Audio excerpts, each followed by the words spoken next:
Good evening. This is the West Bend Park and Recreation Commission meeting, Thursday, November 21st. I'll call the meeting to order. We do have a quorum, and if you'll join me for the Pledge of Allegiance. I pledge allegiance to the flag of the United States of America and to the republic for which it stands, one nation, under God, indivisible, with liberty and justice for all. First order of business is approval of minutes from last month's meeting. Move to approve. Second. There's a motion and a second. Any discussion or corrections? All those in favor signify by saying aye. Aye. Opposed? Motion carried. New business. We have a proposal to increase the annual fee at Rolfs Dog Park. Mike's gonna take care of that? Yep. Thank you. I will just hit some of the highlights that were in your memo. Then, obviously questions, all that. Pam is here if there's anything specific relating to the K-9 group. So again, the Rolfs Park is the official name of the property, and we have a dog park within Rolfs Park. The dog park opened in 2010. At that point in time, we had a $25 annual user fee. Those annual user fees are only used for the dog park itself, so basically the fence or anything inside the fence. Anything outside the fence is maintained by the city. And that's part of the MOU that we have with the K-9 group that we have out there. So volunteers maintain everything inside the fence, or if they need to get some lawn mowing done or things like that, they can contract that out using these fees. These fees are only used for the dog park. Annually, the fees that the $25 fee generates about $13,500 to $18,000 in revenue. That's an average over the last 5 years. Annual operational costs are between $10,000 and $12,000 a year. Operation costs could be, again, contracted mowing, the portable restroom they have out there. Believe it or not, with dog parks, just like us downtown, you spend thousands of dollars a year on dog waste bags. You go through thousands, which is good. That means people are being respectful and responsible. Improvements over the last 14 years, obviously the original construction of the dog park, but multiple solar lights, asphalt walkway, the small dog park, the 2 new shelters, and then this year we are doing between $8,000 and $10,000 in upgrades to the solar lights that are out there. Some of them are aged, some of them don't even work anymore. So new batteries, new components for them. Not completely new everything. I mean, the panels themselves we're going to reuse. It's just the hardware and components that go with it. It's just, ultimately, it's a maintenance item. Future improvements, you had a map in your pamphlet for tonight, your packet for this evening. We got a couple here, the big one hanging up. Rick provided the big one for tonight, just in case there are some specific questions. Future improvements would be additional fenced-in area, and site amenities within that new section of park. Site amenities, picnic tables, trash baskets for humans, doggy bag stations, receptacles for dog waste, things like that. Site amenities are not cheap. If we had to mimic or replace all the site amenities in the existing park, it would be easily north of $20,000. So it's not a cheap proposal, and you don't purchase cheap, you install quality, because for many reasons. With the additional dog park area, we would also request a future parking lot, additional solar lights. So a lot of the same amenities we have right now in our existing dog park, we would carry that forward to the new dog park. Couple of reasons for the proposed fee increase. The most basic one is things just cost more money today than what they did in 2010. We are looking at, right now, we currently have $58,000 in that account, which is great. We need additional money for a future expansion of what we have, because what we have is getting to be too small. The one hurdle we've had since we've opened out there is the annual fees. It's kind of on your honor. The volunteers do their best to manage that out there, but imagine a volunteer going up to someone saying, hey, you got to pay $25 or $30. Sometimes there's not everyone's personality is very conducive to a conversation. I'll say it that way. Some people can be just downright rude. So that would be one area we would, try to improve, but again, to ask volunteers these volunteers are already emptying dog bag stations on 90-degree days and things like that, to ask them to go and talk to someone that might be a little unruly, I'll say it, becomes somewhat of a challenge. Have you looked at, so first question is utilization gone down, or is just It's up. payment of fees has gone down? Payment of fees, Okay. it's just gone up. Have you People- looked at like a technological way to, so like a tag that is Bluetooth or near field that opens up the doors for them? And I think in the future, we're gonna have to do something, Craig. So right now, letters go out, hey, pay your fees. Yeah. Everyone who wants to pay from here on out needs to come to City Hall, our finance office, and pay. So, and in the past, we've talked about, okay, do you do a band that goes on your dog collar? Do you do this? Do you do that? Well, today I take my dog to the dog park. Tomorrow my wife does, so some of that's logistics. And we'd have to work with our finance department as far as what they'd be willing to help us with. We no longer had the administrative staff here in our office. When our dog park opened, we had 2.5 full-time administrative staff Right. here. We're at 1.7 at this point in time. Sometimes we just don't even have someone at our counter. So that's why, again, finance is set up. They can take the money, they can take the annual fees. They do, a lot of times, I'm showing up to pay my dog tag Taxes. fee anyways. People are paying their taxes, all that. A lot of people are coming face to face to City Hall already for something like that about that time of the year. So in the future, I think we really need to look at and possibly invest some funds into a checks and balances system. The one challenge out here is we have no electricity. That's why we go with solar lights and all that. So if we would do a key fob, something, this and that, we would just need to work through that process. And who's gonna manage it, maintain it, and all that. So those are just, it's nothing new. The hurdle, that challenge is nothing new to us. It's just what's the right thing to do. Okay. So, yeah. And maybe with our finance, maybe a year from now, we might have a better answer, or better options with our finance department, managing those funds. In the past, we had volunteers that would collect some of them, bring them to City Hall, finance was taking some of them, and now it's all just gonna be followed right through our finance department. So some of that is changing also operationally a little bit, and I think maybe someone shows up with their $25, here's your tag, they get it in the mail, they get a mail dog license every year anyways, so we mail them something else, for the dog park. Yep. So, and it'd have to be, again, a different color every year, however we'd wanna do it, so.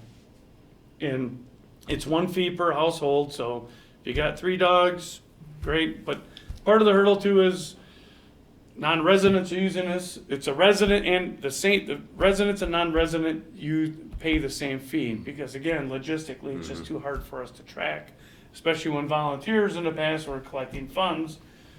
How do you know someone's a volunteer, or a resident or non-resident? So again, with our finance department taking some of that over, hopefully in the future, some of those things might be able to change a little bit, so, yeah. Because this is one of the only things we do where we don't have a resident, non-resident fee, because, again, just imagine 2010 trying to track that, it's almost impossible. So even, I compare it to out at the city garage, you gotta pay $20 every year to get a sticker for your vehicle and all that, and we would have to do something like this. But again, out there, you got literally paying someone to sit in the hut, to look for the sticker, and you need office staff to sell the stickers, and there's just a lot of logistics involved. And I'm not afraid of that, it's just, you need to kind of make sure you can do it, you can handle it, so, yeah. How do you identify those who paid their fee, car license plates, or? Right now out there, Or is there any Honor way to Honor identify? Honor Oh, Honor. okay. Yep, We get a tag, right? The dogs get tagged. no, not for out there, it's all on your honor, yep. Okay. Yep. So, and I'm hoping also where if we increase these fees, we establish some priorities, some cost estimates, some project priorities with the group, bring those forward to the commission, eventually, obviously, common council, if it's a public bid or anything like that, that hopefully some of these people can see the future improvements, and it's like, oh yeah, I need to pay that $30, because generally speaking, people are honest, we know that, you know, and if people can see that their $30 is going to a new section or a new parking lot or something new, some growth, it's easier to pay, you know, user fees, you know. Alan, you've heard it as an older person, Mary Beth, I already pay my taxes, why should I have to pay another $25 here, $20 at the city garage, and then this, and then that, and oh my goodness, you know, so, I mean, I'm not one that, let's increase all our user fees all the time and this and that, because we need more money. No, I mean, let's justify it when we can with potential projects, and honestly, it's been 14 years. Right. And dog waste bags don't cost the same, they're expensive. Everything's gone up in 14 Yeah, years. I mean, Yeah. at the workshop, next year, we're gonna spend between $8,000 and $10,000 on dog I'm- bags, just I'm for sure a non, lot of people that are going here are thinking, boy, they haven't raised the price for so long, it's Yeah. unheard of. yeah. And, you know, if we can do a small marketing campaign, and I've already talked to Pam and some of the other volunteers, about possibly doing, a community event or an annual event to help support the dog park. And I think that would help not only financially, but just awareness. You know, where it's like, hey, these fees go to this and this and this, and here's our estimate. If we can get to this dollar amount, we can do the fencing for a new section. We get to this dollar amount, we can do this. Then people can see it's a little more tangible. It's out in front of them, I think. I don't know, Yeah, it's a good plan. you know, and we're not gonna do it all at once. That's fine. We didn't build this entire thing at once. We grew into it. And what's our next priority? What's our next priority? That's how it's been since 2007, probably, when you came forward, 2008 with, you know. That's 2 years to Yeah. get it up and running. So, yeah. So, I know they have wonderful volunteers out there. Somebody just removed the stump from the Yeah, trail. That was I saw dangerous. that on Yep. Facebook, Yeah. I'd make a Okay. motion to approve the fee increase. There's a motion. Is there a second? Second. A second. Any other discussion? All those in favor signify by saying aye. Aye. Opposed? Motion carried. Are we Thanks, gonna Mike. do it, excuse me, are we gonna do 30 or 35? 30. 30, okay. But they can pay 35 if they want. Well, a lot of people do donate. Oh, I bet, 5 yeah. or 10 or 50. I have one lady that does 250 every year. Oh, wow. Some guy in Chicago does the same thing, 300 and never uses the dog park. I don't even have a dog and I want to pay. Come on, I'll pay your money. If I put the office You can go right inside, there. I'll pay it. Yeah, I could go. You can go and sit and make sure they have their tag. Okay. I'll put that on the calendar. All right, so we're gonna increase it. So the lady that does the dog park applications for me, and which she does it for free, which is great, she has her own company. I will letting her know we're gonna increase it to $30 and she'll get it updated. And then I'll get the application to Barb, and then we'll get it to whoever, I don't know, who does the printing. It's over by the, across, Krupke? no, it's some, within the city. Washington County does it for us. Oh, that's, okay, Yep. that's, Yep. all right, that's fine. Yep. And then, I've got my lady waiting to stuff all those envelopes. So she's got the stamps on the return envelope names. Then I'll have to print out the, mailing, addresses for her to get on. And then we'll get hit real fast come December and January. Sure. Then we'll put new ones out in the kiosk for everyone. So hopefully we'll have, because what I had for 2024, I sent out 480 applications, 300 returned, 180 did not return for 2020. Sure. So, you know, whether they're still going and not paying, or what, but I can, if we would have something to, like a key fob you said, I can see members, not members, but people that wanna put their dog over the fence and jump over the fence themselves. I can see someone, honestly, because there's a big sign, user fee tag, get it at the kiosk, and they just Sure. don't see it. Well, so. we can meet again and talk through some of those, so not to be rude, we're actually on to the Oh, next no. agenda item, Yeah, so. that's fine. If you ever do Thank have a you. fundraiser, let us know. Yep. You know, Yeah, we'll I spread always the let word and Mike come know out. or Barb Yep, know, sounds and good. then We'll get it. All right. Kenny will let you know. Of course. Kenny will. Is this Thank you. effective immediately or effective? Thank you, For Pam. 20, it'll be for 2025. 2025, Yep. that Yeah. makes sense. Thanks, Pam. Okay. Okay. Yep, that's why we wanted to do it now ahead of time, so we could get Thank you. finance in order Night. and these folks and all that. Thank you, Pam. Yeah. Right, next on the agenda is donations to department. Rick, you gonna handle that? I have two donations to report. The first donation from an anonymous donor in the amount of $60,000 was designated for the renovation work at the Ridge Run Cabin. I'll talk more about. Thanks, that Mr. one. Anonymous, or Mrs. Thank you to our donor. The second donation from the Riverside Disc Golf Club in the amount of $180 is to be set aside for future improvements. So thank you to the Riverside Disc Golf Club for that donation. Thank you. Is there a motion to accept these donations? Motion to approve. Second. Al? Mary Beth? Motion and second. Any other discussion? All those in favor signify by saying aye. Aye. Opposed? Carried. Thank you. Meeting dates in your packet here. You have the meeting dates for next year. The only highlights really, May meeting, we're gonna be at Lac Loran, so we'll be able to see the outdoor classroom. And then the park tour, of course, will be on August 14th, and they moved it up a week so that we can see the park in action. Yep. Right? Aqua Park and all that. Yeah, so that'll be fun. No, Then there's- obviously November and Bring your December. swimsuit. Go ahead. November and December, because of the holidays, they're moved up a week. Otherwise, they're always the last Thursday, so hopefully we can make them all. I think I can make them all this year. Okay. And again, if something changes or whatever, you know, we can always be very flexible and, not to deviate too much from the topic, but for next month, we might have one or two donations. Maybe we'll just do a virtual meeting again instead of having Okay. everyone come in, so. Okay. And 6 o'clock still works for everybody? That's, okay, good.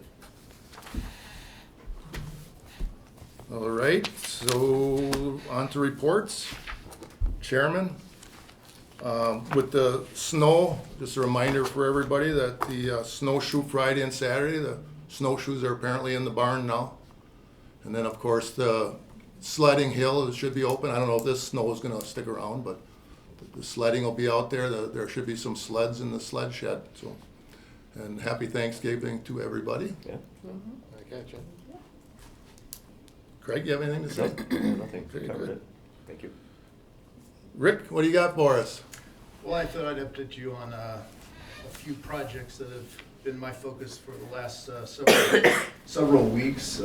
First of all, the nature playground at Lac Loran, there's been a lot of discussion about that. It's under construction and progressing. The construction will continue on through the winter and spring. We hope to have it open for use by the end of spring next year. I've been coordinating with our park staff who have taken on the construction of the agility area, and it's come along very nicely. Hopefully the weather will let us complete that here in the next few weeks. We also have a landscape contractor on site performing the hardscape construction, retaining walls, paving, and so forth. And we recently installed electrical into the site so that we can then be able to extend that further in years to come.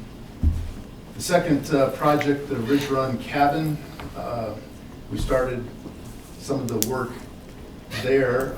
We had chimney repairs and a gas insert for the chimney fireplace installed last week. And we've also had a plumber in for installation of the water supply and drain line for the kitchenette. Our contractor for the improvement project will be getting started with some work here this fall, getting ready for concrete footings hopefully before the weather turns cold. But most of those improvements will be scheduled for the winter months, with wrapping up the project in the spring. The completion date is May 1st. The third project I'll report on is the 2025 tree surety. We will be opening bids next Wednesday. That's the annual tree planting contract for street trees, as well as parks, road reconstruction. In this contract, we'll be planting 211 trees, 23 of those designated for new neighborhoods, 43 in city parks, 54 on road reconstruction projects, and 81 street trees through the free street tree planting program. Easy for me to say. So we hope to have successful bids and get permission to go to contract by December. Did any trees get taken out because of the workers putting in that fiber throughout the city? They've I'm been not able to go aware of around any them? associated with No, that not that I'm project. aware of, Mike, yeah. Okay. Now, nature playground, are those buildings, the play houses or whatever, the city buildings, are those gonna be built on site? Or, Our staff will be taking on that work in the shop over the winter Okay, time. that's So all there. that's gonna be a winter project Okay. for our staff. that'll look neat with them up on the hill overlooking the Oh, yeah. pond. The A-frame cabin is already done. Yeah, That's in the shop already completed. Yep. well, it's gonna be great when it's done. It's gonna be in the Christmas fall? That's where I'm gonna move when I get kicked out of the house. Oh, there you go. Not far away. I know. That's why we're running electricity. Okay, any other questions or comments for Rick? Mike, you have anything to talk A about? couple quick things. We have the turkey trot next week on Eisenbahn Trail. Kind of a fun, quick fun event on Thanksgiving morning. Our friends of Park and Rec have the reindeer run December 8th. You can get signed up if you don't want to run 5K. You can walk a mile, all that good stuff. Last year was the inaugural event for that. Really successful, kind of cool, good participation. And in the paper recently, Plan Commission, Common Council, there's been one and some additional future residential neighborhoods and developments coming forward to Plan Commission again and in the Common Council. That impacts us in this commission with impact fees, future park requirements, all of those good things. I'll say the hot topic right now, or the most current topic is the development over on 18th and NN. If we look at, our park standards, do a half-mile radius for a neighborhood park, things like that, we would need a park within that development. Okay, there's gonna be some other potential residential developments in the southern portion of the city. If we use our same standards, we need more neighborhood parks. More neighborhood parks cost a lot of money to build, and then maintain. So us, staff and commission, we will have to take a real strong look at our current standards and what we want to do in the future. I don't know if we're in the mood to build 3 neighborhood parks, or is it just time for us to take a strong look at Parkside Oak and develop that in more of a regional community park on that end of the city that could support multiple residential developments, existing residential and the new development or new potential residential in that area. The impact fees are great, and they help many times, but they help build these new parks, then tax dollars and staff and everything else have to maintain them. And it's not a 1-year commitment, it's a forever commitment. So those are just, these are all good things. These are all good problems, I'll say it that way, to have, new residential, single-family residential development in West Bend is phenomenal. That's great. We haven't had a lot of that in recent years. As far as new development goes, we've been rebuilding internally the district, the Gale area and all that, West Bend Transit, and those are all awesome projects, but now new residential development, I'll say on the fringe of the city. I'll be honest, there's 4 or 5 potential developments that are out there. So, we'll come forward to, to the commission with, some ideas and things like that, but we will definitely be asking for input. Is any of these developments setting aside land for a park or not? The, The one now, they had that plotted out, Right. and it didn't look like there was any. right now, there's basically 2 residential developments I could possibly talk about publicly. The one over on NN and 18th, no, they are not setting any land aside for that. To be honest with you, they're looking at a new TID district down there, and for the developer, they're gonna wanna get as many lots in there as they possibly can, because the more lots you get, obviously, the more money they're gonna make developing that. And for the city and the tax roll, the more residential lots you get, the more taxes you get. You don't obviously get any taxes off of park property and all that. The other residential development is on the north end of the city, North Main, right across the street from Moraine Park. That was just recently annexed into the city. There's no surprise, there's been some talk about residential going in there. I have not seen any real development plans there, but yeah, we have Sunset Park right there. Okay. We would want to make, obviously, some connections to Sunset Park.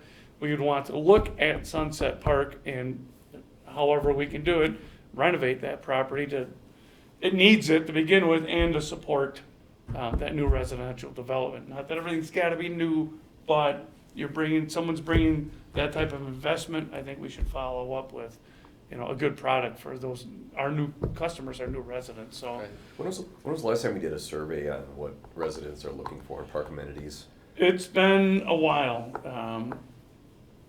Please don't quote me on this, but 05, I think, somewhere in there. And one of the projects we've had out there is our park and open space plan. That's 4 years past due. January 1, it's basically 5 years past due. And part of that plan, that upgrade, let me back up. The city also has to update their comprehensive plan. So we really don't want to do a park and open space plan until the city does their comprehensive plan. And they both really go hand in hand. So I've actually had some pretty good discussions with development. We'd probably hire one consultant to do both of them, because this plan needs this plan and this plan needs this plan, so you might as well just do them together. And part of that, we would look at formulating a citizen group. We could formulate a new group, or we have one right here to go through that process, review that process, the wants, the needs within our park and open space plan, public listening sessions, and I would like at that point in time do a survey, get public input as to what they would want to see. And then we would also want to model our new plan, and that's why I can't, if I had to do this plan, I'd do nothing else for a year, and half of it would be wrong anyways. I'm not made that way. We would want to make sure there's not the right components are in the plan also that would support future DNR and DOT grants for future projects like Parkside Oak, future projects like future Isobond Trail developments and all that. So that's why we would want to make sure that, we bring in a professional to really lay out the proper components within that plan. But our city comp plan, the park and open space plan might not be done for 12 or 18 months. We start doing these developments in the southern portion of the city, we may not be able to wait for that to really take a look at Parkside. If you look at Parkside, we would probably use some of our impact fees to hire a consultant. With or without an updated park and open space plan, we would want to hire a consultant to help us put together a phase plan. Because I can say, I want this, and I want that, and I want this. And Sarah says, I want this, we put all our wants on a piece of paper, and we need $62 million to develop it. And that's our previous plans that we have for Parkside, that's what we have. It's gonna be indoor, outdoor swimming, that's from $10 million to $24 million. That's not a plan. I can do that in an afternoon. Want some pictures, I can throw that together too. So we need something specific. But for Parkside, we will look at facilitating needs for neighborhood parks, facilitating the needs of these new residential neighborhoods, but we'd also want to bring community groups in. We'd want to bring in Gears, We maybe want to bring in Little League or baseball and softball and things like that, but when we do that, the baseball players want a new baseball stadium, softball wants new softball, this and that, so you just need to be a little wise when you start going through that process. So, good things, good discussions, good future discussions. Normally, Rick and I in January, February, we talked at a commission about projects coming up in 2025 and maybe 26. That will probably be a discussion item early next year and maybe on and off throughout next year. And this is all, some of this is new and I gotta maybe think through it. I don't know if we're in the mood to build 2 or 3 new neighborhood parks, or we just consolidate the funds and utilize a piece of property that we already have, and go that route with it, so. It makes I'm sorry, sense. new. Where's Parkside O? Where is it? Behind the ice rink. Right behind ice rink. And Oh, Kilroy okay. Ice Rink. And we have like Okay. 180 acres back there and all that, and there's It's all, been there a long time, hasn't it? Yeah. Okay. when I first started with the Talking city, about that years ago. yeah, Parkside O was back there since I've worked for the city. Several additional pieces of the property have been purchased and all that, but, and it's a gorgeous piece of property. Yeah. There's some restrictions with wetlands and things like that, but as far as a park setting and really putting together a really cool package for the community, it's a really awesome piece of property. I'd be all for, if we start developing south of the city, Yeah. Oh, yeah. developing that park. I mean, that's kind of what we've been waiting Yeah. for. Yeah. And Be Regner South. right, and really it would be, I mean, it's nice, we have Ridge Run, and Ridge Run has, basically nature-based setting. Regner, active recreation, Quas Creek, again, active recreation with Riverwalk. Riverside Park, another community park, it's both passive and active, and I think you could do the same thing, Combination. yeah, at Yeah. Parkside O. Yep. But again, we want play systems there for the families, we want parking, we want the neighborhood feel, but I think that, and a lot of that comes down to how we lay it out. Right. Try not to maybe put a new play system next to a baseball field and things like that, so. And you want to be a good neighbor because you got the Yep. condominiums right there and Yep. everything. And too. I've talked to people in the condos and they know sooner or later we're gonna show up and, I've tried to explain to them, we're gonna have active recreation, we're gonna have traffic, we're gonna have noise and some aspects, but at the same time, excuse me, we wouldn't turn our back on them also. We would, send specific invites to them to say, hey, Yeah. They'd be this is perfect what to we're be doing. If they'd want, we could. They want hiking trails. Yeah, and I think they would really like a new trail or new park connection from their neighborhood and That's all true. that, so. And we need to look at things too, like, cause right now there's one driveway into their property.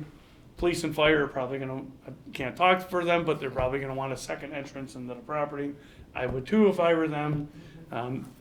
Some areas of the property we can use for active recreation. Some areas we can only use for passive recreation because that's how they were purchased with grant money.